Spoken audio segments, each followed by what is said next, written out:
Hello dear audience, welcome to a new lecture. So let's watch this video. ताकत की तकसीम एक ऐसा उसूल है जिसके बगैर कोई भी रियासत सही तरीके से नहीं चल सकती। जब सारी ताकत एक ही जगह जमा हो जाए तो जुल्म पैदा होता है और अवाम के हुकूक पामाल हो जाते हैं। इसीलिए दानिशमंद लोगों ने ये उसूल बनाया कि रियासत की ताकत को मुख्तलिफ हिस्सों में बांट दिया जाए ताकि कोई एक इदारा हद से ना बढ़े और सब एक दूसरे पर नजर रखें। रियासत के 3 अहम इदारे होते हैं।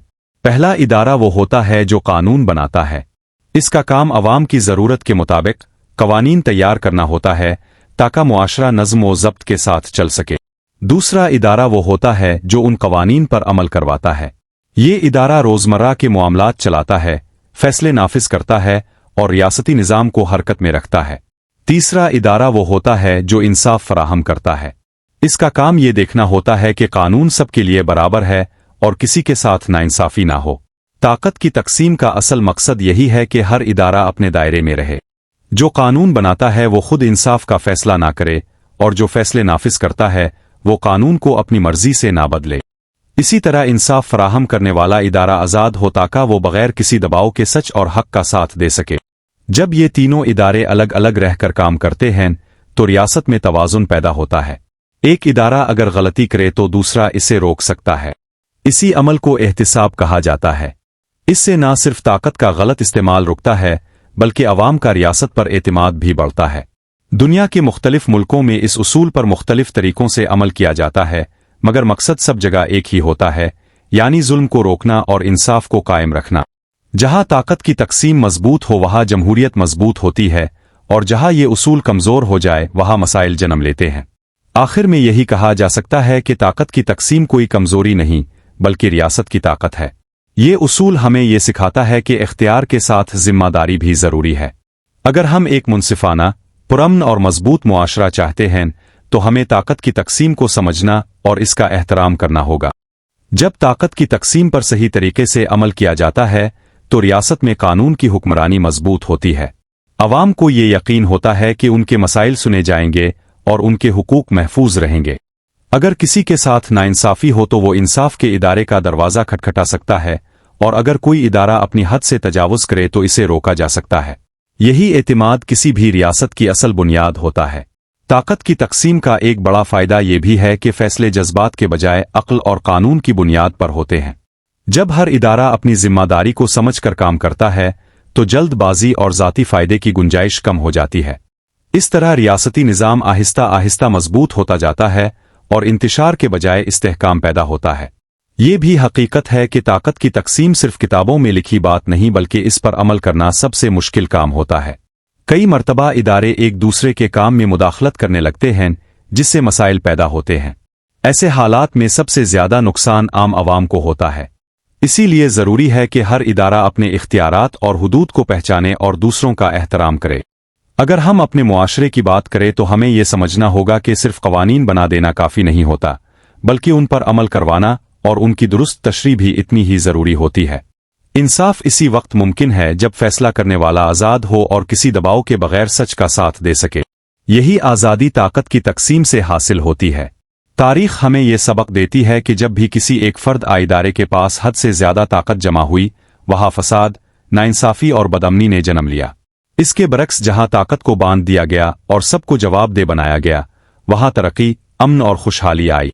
इसलिए हमें बतौर शहरी ये जिम्मेदारी अदा करनी चाहिए कि हम ताकत की तकसीम की अहमियत को समझें, इसके बारे में आगाही हासिल करें और अपने हुकूक और फ़राइज़ को पहचानें। एक बाशुरूर कौम ही अपने इदारों को दुरुस्त रास्ते पर रख सकती है। आखिर में यही बात दोहराना जरूरी है कि ताकत की तकसीम रियासत को कमजोर नहीं करती बल्कि मजबूत बनाती है। ये उसूल हमें यह सिखाता है कि कोई भी इदारा कानून से बालातर नहीं और सबको अवाम के सामने जवाबदेह होना चाहिए। ताकत की तकसीम इसलिए भी जरूरी है कि ये इंसान की फितरत को काबू में रखती है। इंसान जब इख्तियार में आता है तो अक्सर खुद को कानून से बालातर समझने लगता है। इसी कमजोरी को सामने रखकर ताकत को मुख्तलिफ इदारों में बांटा गया ताकि कोई भी शख्स इदारा खुद को सबसे बड़ा ना समझे। ये तकसीम दरअसल इंसान की इस्लाह का एक तरीका है। रियासत में अगर कानून बनाने वाला इदारा कमजोर हो जाए तो कवानीन अवाम की जरूरत के बजाय ज़ाती फायदे के लिए बनने लगते हैं। अगर कवानीन पर अमल करवाने वाला इदारा बेलगाम हो जाए तो ताकत का गलत इस्तेमाल बढ़ जाता है। اور اگر انصاف فراہم کرنے والا ادارہ آزاد نہ رہے تو مظلوم کی آواز دب جاتی ہے۔ اس لیے تینوں اداروں کا مضبوط اور متوازن ہونا ضروری ہے۔ طاقت کی تقسیم کا تعلق صرف ریاستی اداروں سے نہیں بلکہ عام شہری کی زندگی سے بھی ہوتا ہے۔ جب ایک مزدور کو انصاف ملتا ہے، ایک طالب علم کو حق ملتا ہے اور ایک غریب کی بات سنی جاتی ہے تو اس کے پیچھے یہی اصول کار فرما ہوتا ہے۔ عوام کو شاید اس اصول کا نام معلوم نہ ہو، مگر اس کے اثرات وہ روز محسوس کرتے ہیں۔ یہ بھی یاد رکھنا چاہیے کہ طاقت کی تقسیم صرف کاغذ پر لکھ دینے سے قائم نہیں ہوتی، اس کے لیے نیت کا درست ہونا بھی ضروری ہے۔ اگر ادارے ایک دوسرے کو نیچا دکھانے کی کوشش کرے تو یہ تقسیم فائدے کے بجائے نقصان بن جاتی ہے۔ اصل حسن تب پیدا ہوتا ہے جب سب ادارے ریاست اور عوام کے مفاد کو اپنی ذات سے اوپر رکھے۔ تعلیم کا کردار یہاں بہت اہم ہو جاتا ہے۔ جب قوم کو یہ شعور دیا جائے کہ ریاست کیسے چلتی ہے اور اداروں کی ذمہ داریاں کیا ہیں تو عوام خود نگرانی کا کام شروع کر دیتے ہیں۔ ایک باخبر عوام کسی بھی ادارے کو غلط راستے پر جانے نہیں دیتی۔ یہی شعور قوموں کو زندہ رکھتا ہے۔ ہمیں یہ بھی سمجھنا ہوگا کہ طاقت کی تقسیم کا مطلب لڑائی نہیں بلکہ تعاون ہے۔ ہر ادارہ الگ ہے مگر مقصد ایک ہے، یعنی عوام کی بھلائی۔ جب ادارے اس مقصد کو بھول جاتے ہیں تو مسائل جنم لیتے ہیں اور ریاست کمزور ہو جاتی ہے۔ آخرکار یہ کہا جا سکتا ہے کہ طاقت کی تقسیم ایک ایسا چراغ ہے جو ریاست کے اندھیروں کو روشنی میں بدل دیتا ہے۔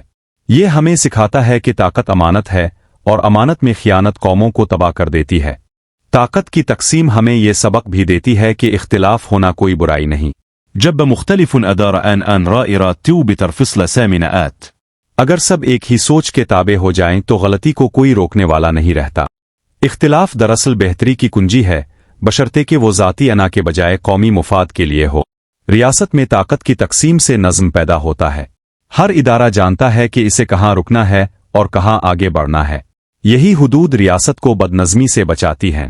جس دن یہ حدود مٹ جائے، اسی دن انتشار کی ابتدا ہو جاتی ہے۔ تاریخ گواہ ہے کہ بے لگام طاقت ہمیشہ تباہی کا سبب بنی ہے۔ یہ اصول ہمیں صبر اور برداشت بھی سکھاتا ہے۔ وبأدار فور طورر آن مرضنا لنستن اسے دوسرے اداروں کی رائے کا احترام کرنا پڑتا ہے۔ اس عمل میں وقت لگتا ہے، بحث ہوتی ہے، مگر آخرکار جو فیصلہ نکلتا ہے وہ زیادہ مضبوط اور دیرپا ہوتا ہے۔ طاقت کی تقسیم نوجوان نسل کے لیے بھی ایک پیغام رکھتی ہے۔ یہ انہیں بتاتی ہے کہ اختیار ملنے کا مطلب یہ نہیں کہ جو دل چاہے کیا جائے۔ اصل کامیابی اختیار کے درست استعمال میں ہے۔